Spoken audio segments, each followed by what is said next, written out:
Europa, ela é, assim, uma volta ao tempo, né? Na verdade, assim, o pessoal acha que não existe máquina do tempo, né? No mundo, e existe. O avião é a nossa melhor máquina do tempo. Ele pode te levar 20, 40 mil anos atrás. Caraca! É nesse nível de loucura, assim. Então, Quais claro, os lugares que você percebeu essa volta no tempo? por exemplo, recentemente eu visitei o Azerbaijão, né, o Azerbaijão, e lá a gente viu locais com pinturas, com como se diz assim, as pedras não eram pinturas, mas eram desenhos? Desenhos, isso. Entendi. Carving, né? Eram desenhos desenhos, mas os desenhos eram feitos tipo, com uma tinta ou era cavado? Cavado. Então era em relevo, assim, isso, né? Exatamente, em relevo. Não tinha nem tinta. E isso remonta a 20 a 40 mil anos atrás. E nessas pedras cavadas, você conseguia ver a história que eles contavam.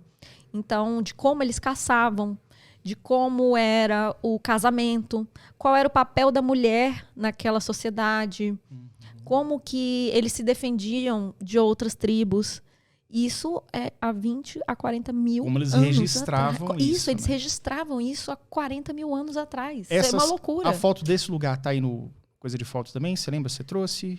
Não tá aqui, mas se a gente conseguir entrar no meu Instagram, dá para ver. É porque quando você tira foto, ela não aparece muito bem na foto. Não parece, isso, né? mas no meu Instagram tem. A gente entrar.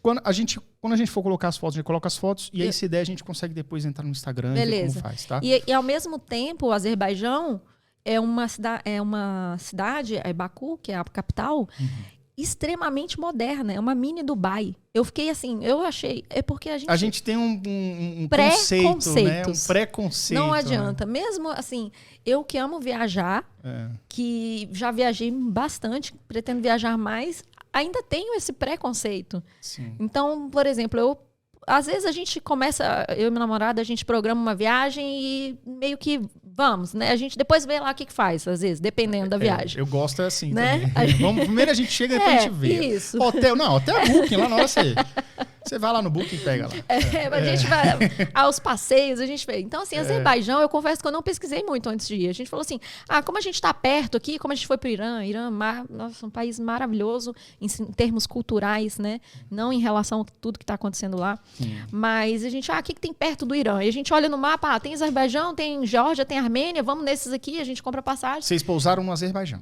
A gente pousou no Azerbaijão. Sim. E... na verdade, a gente pousou primeiro na Geórgia. E da Geórgia a gente foi para a Armênia e da Armênia para o Azerbaijão. E depois a gente descobriu que a Armênia e o Azerbaijão são inimigos. Tem um amigo lá no Azerbaijão. Aí, para entrar no Azerbaijão com o carimbo de entrada da Armênia, a gente teve que explicar o que a gente estava fazendo ali. Então, olha que loucura. Eu não tinha a menor ideia disso. Então, como a gente é ignorante em relação ao mundo.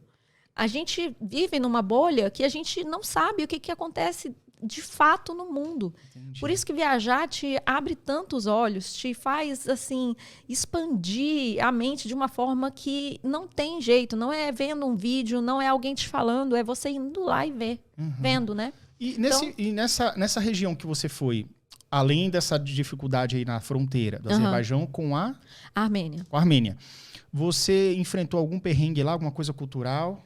Não. Nessa época, teoricamente, estava um pouco mais tranquilo, apesar de logo ali do lado estar tendo o conflito da Ucrânia com a Rússia, né? Sim.